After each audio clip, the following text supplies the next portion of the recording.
Video like जरूर कर लीजिए और ऐसे वीडियो लगातार फ्री में पाने के लिए चैनल को तुरंत सब्सक्राइब कर लीजिए और बेल आइकन को जरूर टैप कर लीजिए ताकि आगे भी सारे वीडियो आपको मिलते रहे। यूट्यूब में फॉलो करते हैं तो प्लीज ये वाला फ्री टेलीग्राम चैनल जरूर ज्वाइन कर लीजिएगा। सारे नोटिफिकेशन सारे अपडेट यहीं पे आते हैं, ध्यान रखिए। नमस्कार दोस्तों, देखिए हिस्ट्री के हम लोग जो हैं वो मोस्ट एक्सपेक्टेड क्वेश्चंस कर रहे हैं आपके आरओ के लिए और भैया इन्हीं के जो बड़े भाई हैं यूपी पीसीएस के लिए भी, ठीक है। अब साथ में सीरीज काफी इंपॉर्टेंट है और देखो हम लोग 120 क्वेश्चन जो है ना वो कर लिए। अब आगे के 121 वाले इस वीडियो से स्टार्ट करते हैं और साथ में कंप्लीट पेड ग्रुप जो है यूपी पीसीएस 2025 और आरओ का क्रैश कोर्स जो है वो चल रहा है स्टडी फॉर सिविल सर्विसेज पे। आप ज्वाइन कर सकते हो इन नंबर्स पे कॉल करके, ठीक है। अब देखो 121 वाला क्वेश्चन जो है हमको देखना है, ये मार्क हुआ पड़ा, रुक जाओ, ठीक है, हटा दें, देखा तो नहीं ना। अब देखो 121 क्वेश्चन क्या बोला जा रहा है, बुद्ध द्वारा रूपांतरित निम्न व्यक्तियों में से कौन सा अंतिम था, जो लास्ट पर्सन था जिसको ट्रांसफॉर्म करा गया था, बुद्ध ने जिनको ट्रांसफॉर्म करा था। तो करेक्ट आंसर है आपका डी वाला, सुबुद्ध, ठीक है। तो जो सुबुद्ध थे ये आपके लास्ट पर्सन थे जिनको बुद्ध ने आपका रूपांतरित करा था, ठीक है। चलो अगले क्वेश्चन देखते हैं। For which of the following rulers is एका ब्राह्मण यूज्ड, निम्नलिखित शासकों में से किसके लिए एका ब्राह्मण जो है प्रयुक्त हुआ है। तो ये यूज हुआ आपका गौतमी पुत्र शतकर्णी के लिए, ठीक है, गौतमी पुत्र शतकर्णी के लिए। ये आपके जो सातवाहन वंश था ना, सातवाहना जो डायनेस्टी थी, ये उसके आपके शासक थे, कौन, गौतमी पुत्र शतकर्णी, ठीक। आगे क्वेश्चन देखते हैं। समुद्रगुप्त के प्रयाग प्रशस्ति वाले स्तंभ पर निम्नलिखित में से किसका लेख जो है मिलता है। भाई देखो ये जो प्रयाग प्रशस्ति है ना ये बहुत इंपॉर्टेंट है, क्वेश्चन इसमें आता है कि कौन से शासक के समय का है, समुद्रगुप्त, ठीक है। इसके बाद में बनाया किसने था, ये भी क्वेश्चन पूछता हूँ, जो उसमें समुद्रगुप्त के जो आपके वो थे दरबारी, ठीक है, ये सब क्वेश्चन आते हैं। उसके बाद में इस पिलर पे बाकी आगे चल के भी काम होता रहा है इतिहास में, और बोला जा रहा है और किसका हमको जो इंस्क्रिप्शन है आपका शिलालेख वो किसका और देखने को मिलता है। तो इसका करेक्ट आंसर है आपका जहांगीर। कौन सा करेक्ट होगा, ए वाला आपका जहांगीर जो है वो करेक्ट हो जाएगा। फिर आगे क्वेश्चन देखो, इसमें बोले जरा कौन सा सही मैच नहीं है, तो जो सी वाला है ना सातवाहना वंश वो सही मैच नहीं है। देखो यहाँ पर आपके सोने के सिक्के जो है ना वो नहीं चलते थे, यहाँ पर चलता था मुख्य तौर पे जो लेड होता है ना, सीसा जो होता है उसके सिक्के चलते थे, ठीक है। फिर आगे आइए, द निम्नलिखित में से किसका शिखर द्रविड़ शैली में बना हुआ है। The Shikhar of which of the following is built in the Dravidian style. तो इसका करेक्ट आंसर है आपका तेली मंदिर ऑफ ग्वालियर, ठीक है, ग्वालियर का तेली मंदिर, इसका जो शिखर है ना वो द्राविड़ शैली से बना है, जो साउथ इंडिया की शैली थी, ठीक। आगे आइए, निम्नलिखित में से कौन सी इल्तुतमिश के राज्यकाल में सल्तनत की राजधानी थी, ठीक है। इल्तुतमिश के आपके शासनकाल में तो कैपिटल था तब आपका दिल्ली, इल्तुतमिश के पहले ऐबक के समय पे लाहौर होता था कैपिटल, ठीक है। आगे देखो, निम्नलिखित में से कौन राजा मोहम्मद गोरी द्वारा चंदावर के युद्ध में पराजित किया गया था। तो भैया आपका बैटल ऑफ चंदावर जो है मोहम्मद गोरी और आपका जयचंद के बीच होता है, ठीक है, इसमें मोहम्मद गोरी जीत जाता है। चंदावर का युद्ध आपका 1194 में होता है, ये भी ध्यान रखना, ठीक है। तराइन का युद्ध तो आपका दो हुए हैं, एक हुआ है 1191 में और दूसरा हुआ है 1192 में, ठीक है, दोनों साल आपके इंपॉर्टेंट है। ये तराइन के युद्ध है जिसमें पृथ्वीराज चौहान जो है आपका पहले युद्ध में जीतते हैं और दूसरे में हार जाते हैं मोहम्मद गोरी से। फिर आगे देखते हैं, निम्नलिखित में से किस परिवार ने सर्वप्रथम अकबर के साथ वैवाहिक संबंध स्थापित किया था, ठीक है, राजपूत फैमिली से सबसे पहले किसने करा, तो वो करा था आपका कछवाहा जो आपका राजपूत वो थे आपके डायनेस्टी, उन्होंने करा था, जो परिवार था कछवाहा परिवार, उन्होंने सबसे पहले आपका वैवाहिक संबंध अकबर के साथ में आपका स्टैब्लिश किया था। उस समय पे होता भी था, ठीक है, मैट्रिमोनियल अलायंस करे जाते थे, राजा राजाओं के बीच में होते थे, ठीक है, ताकि भैया हमारी जो पॉलिटिक्स है, जो मतलब आपका राजनीति है वो सही से चले, ठीक है, कोई दूसरे के में हस्तक्षेप ना करे, एक बढ़िया जो है पार्टनर मिल जाए। तो ये मैट्रिमोनियल अलायंस जो है ये तो प्राचीन भारत से चलता आ रहा है, ठीक है। और ये हुआ कब है शादी, 1562 में, ठीक है। अब इसमें ये चीज ध्यान रखो क्या, जो आपकी जोधाबाई थी ना, जिनको हरका बाई भी बोला जाता है, उनकी शादी कराई गई थी अकबर से। यह आपकी भारामल की जो है बेटी थी, ठीक है, जो आपके अंबर के शासक थे। बस इतना ध्यान रखो, कछवाहा प्रिंसेस थी जोधाबाई, ठीक है, जिनकी अकबर से शादी होती है। फिर आगे देखते हैं, अब इसमें आपका मैच करना है कौन जो है कब भारत में आता है और कब चला भी गया, मतलब कितने समय तक रहा है भारत में। तो देखो जो हॉकिंस है वो आपका 1608 में आता है, 1611 में चला जाता है, तो ए का हो गया 2 आपका, ठीक है। थॉमस रो ये 1615 से 19 है तो फर्स्ट हो गया। फिर मनुची है, ठीक है, ये आपका 1653 से लेके 1653 से 1700 तक रहता है देश में। और रॉल्फ फिच ये 1585 से लेके 86 तक। तो देखो करेक्ट आंसर इसका हो जाएगा आपका बी वाला हो जाएगा, ठीक है। ए का देखो 2 है, बी का 1 बैठ रहा है, सी का आपका कौन सा बैठ रहा है 4 और डी का कौन सा 3, ठीक है, बी वाला करेक्ट आंसर।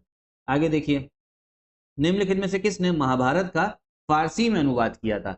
तो जिसने करा उसका नाम है अब्दुल कादिर बदायूनी, ठीक है, बदायूनी, अब्दुल कादिर बदायूनी, ठीक। फिर आगे आओ, निम्नलिखित में से किसका मकबरा भारत से बाहर स्थित है? भारत से बाहर, तो ये है आपके जहांगीर का मकबरा, ठीक है। ये कहाँ पर आपको देखने को मिलता है? लाहौर में, ठीक है, तो भारत के बाहर ही है आपका।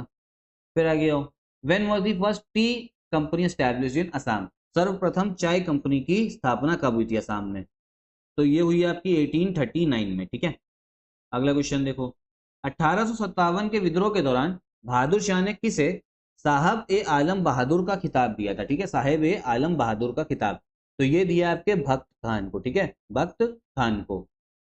अगला क्वेश्चन में आओ, अब इसमें क्या बोले जरा, कौन भैया किसके अंडर में कौन सा शहर जो रहा है, वही बात हो रही जो यूरोपियन शक्तियां आई थी भारत में। तो देखो पौंडीचेरी तो भैया फ्रांसीसियो फ्रेंच के पास था, ठीक है, गोवा पुर्तगालियों के पास में था, फिर जो ट्रांक्वे बार है ये आपका डैनिश के लोग के पास में था, ठीक है, और मद्रास जो है वो डच के पास में। करेक्ट आंसर इसका ए वाला हो जाएगा आपका, ठीक है। ये क्वेश्चन जो है इंपॉर्टेंट है, मतलब इस हिसाब से जो है आप लोग को याद कर लेना जो जो जिस आपकी यूरोपियन शक्ति का प्रमुख जो है स्थान है, ठीक है। अगला क्वेश्चन देखते हैं, पहला बोला जा रहा है कि जवाहरलाल नेहरू ने दूसरे गोलमेज सम्मेलन में कांग्रेस का प्रतिनिधित्व किया, तो बिल्कुल गलत है, ठीक है। गोल जो सेकंड राउंड टेबल कॉन्फ्रेंस थी ना, उसमें जो आपका रिप्रेजेंट करा था कांग्रेस को, प्रतिनिधित्व वो करा था गांधी जी ने, जवाहरलाल नेहरू ने नहीं करा था। किसने करा था? गांधी जी ने, और गांधी जी ने सिर्फ सेकंड वाली ही आपका अटेंड करी थी राउंड टेबल कॉन्फ्रेंस, तो पहला गलत हो जाता है। आर वाला पढ़ते हैं, गांधी इरविन समझौता 1931, सही बात है हुआ। मैं भारतीय राष्ट्रीय कांग्रेस का दूसरे गोल में सम्मेलन में भाग लेना आपका अंतर्निहित था, ठीक है। देखो हुआ क्या था ना, गांधी इरविन पैक्ट से ये था कि गांधी जी आपका सिविल डिसोबीडियंस मूवमेंट जो चल रहा था, सविनय अवज्ञा आंदोलन, उसको बंद कर देंगे, और लॉर्ड इरविन उस समय वाइसरॉय था, तो इसने बोला कि आगे ठीक है संवैधानिक सुधार के लिए हम जो है राउंड टेबल कॉन्फ्रेंस करते हैं, तो उसमें आप अटेंड करिए, तो इस वजह से गांधी जी जो है गए थे सेकेंड राउंड टेबल कॉन्फ्रेंस में। कहने की बात यह है आर वाला आपका बिल्कुल सही है, करेक्ट आंसर डी वाला हो जाएगा। ए गलत है, लेकिन आर जो है ना वही आपको सही देखने को मिल रहा होगा। फिर आगे आइए, अलग अलग जो आपके भैया क्रांतिकारी थे वो किस स्थान से थे, वो ये क्वेश्चन पूछा जा रहा है इसमें। तो भैया नाना साहेब जो है वो आपका कानपुर से लड़े थे, ठीक है। उसके बाद में नवाब हामिद अली खान, ये आपके दिल्ली से। फिर मौलवी अहमद उल्ला, ये आपके कहाँ से थे? फैजाबाद से, ठीक है। और मनीराम दीवान, ये आपके आसाम से देखने को मिलते हैं। ये जो मनीराम दीवान है ना, ये क्वेश्चन इस बार उम्मीद है आ सकता है, ठीक है, मतलब क्योंकि ये फैक्ट इंपॉर्टेंट है, तो इस बार देखो करेक्ट, इसका करेक्ट आंसर डी वाला हो जाता है, क्योंकि जो बच्चा नहीं पढ़ता है ना, जो छोड़ देता है, इग्नोर कर देता है, वही आयोग पूछता है, तो इसी हिसाब से ये तो याद करना आसाम से थे, ठीक। फिर आगे आइए, कुछ कोट दे रखा, बताना किसके लिए ये कोट है। 1853 में आपका जन्म है, ये पश्चिमी भारत के पारसी थे, ठीक है। वह ये इंडियन स्पेक्टेटर तथा वॉइस ऑफ इंडिया के संपादक भी रह चुके, पब्लिशर, समाज सुधारक थे, और समिति आयु अधिनियम 1891 के पक्ष में प्रमुख संघर्ष करता थे, ठीक है, जो आपका सहमति आयु अधिनियम था ना, आपका एज ऑफ कंसेंट एक्ट, उसके लिए। तो ये जिस इनकी बात हो रही है, यहाँ बात हो रही है आपकी बीएम मालाबरी की, ठीक है, तो ये आपके थे पारसी और आपके वेस्टर्न इंडिया से आते थे, ठीक है, कौन? बीएम मालाबरी। अगला क्वेश्चन में आते हैं, अगस्त 1925 में सेंट्रल लेजिस्लेटिव असेंबली के अध्यक्ष निम्नलिखित में से कौन थे? तो ये थे आपके विठल भाई पटेल, ठीक है, विठल भाई पटेल। प्रेसिडेंट, अध्यक्ष का मतलब हो गया जो आपके उस समय पे स्पीकर थे ना, तो स्पीकर की बात हो रही है, तो स्पीकर कौन थे? विठल भाई पटेल, ठीक है, कब? अगस्त 1925 में। इस समय पे स्पीकर कौन है ये ध्यान रखना है आप सबको, ठीक है। अब आगे आओ, अब इसमें बोले जा रहा है क्रोनोलॉजिकल भैया ऑर्डर में हमको क्या करना है, लगाने और फिर बताना करेक्ट आंसर कौन सा होगा। तो देखिए, जो बंग भाषा प्रकाशिका सभा थी 1836 में बनी थी, राजा राम मोहन रॉय के जो सहयोगी थे उन्होंने बनाई थी। लैंड होल्डर सोसाइटी 1837, फिर बंगाल ब्रिटिश इंडिया सोसाइटी 1839 में बनी थी, ठीक है, इंग्लैंड में बना था ये। और इंडियन लीग 1875 1875 शिशिर कुमार घोष ने बनाई थी।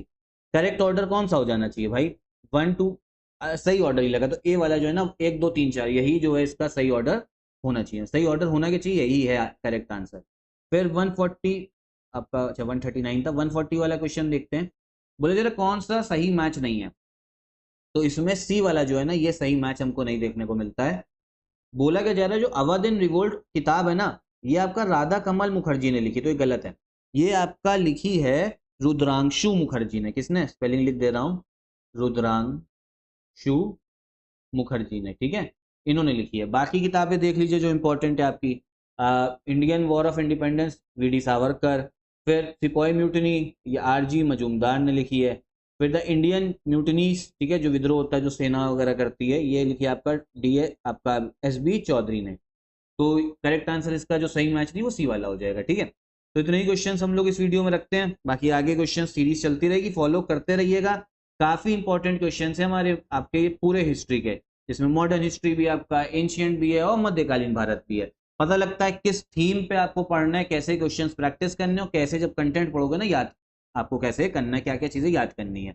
और बाकी पूरा सिलेक्शन मटेरियल भी आप हमारा ले सकते हो जो नोट्स फॉर्म में है, सारे सब्जेक्ट्स का, history, geography, polity, economy, science, ठीक है। सिलेक्शन मटेरियल लेने के लिए आप इन नंबर्स पे कॉल कर सकते हैं। साथ में टेस्ट सीरीज जो है वो भी चल रही है आर ओ यूपी पीसीएस की, उसको भी आप ज्वाइन कर सकते हो इन नंबर्स पे कॉल करके, ठीक है। कोई डाउट आपका और हो तो कमेंट बॉक्स में पूछिएगा जरूर। और यहीं पे वीडियो खत्म करते हैं। नमस्कार।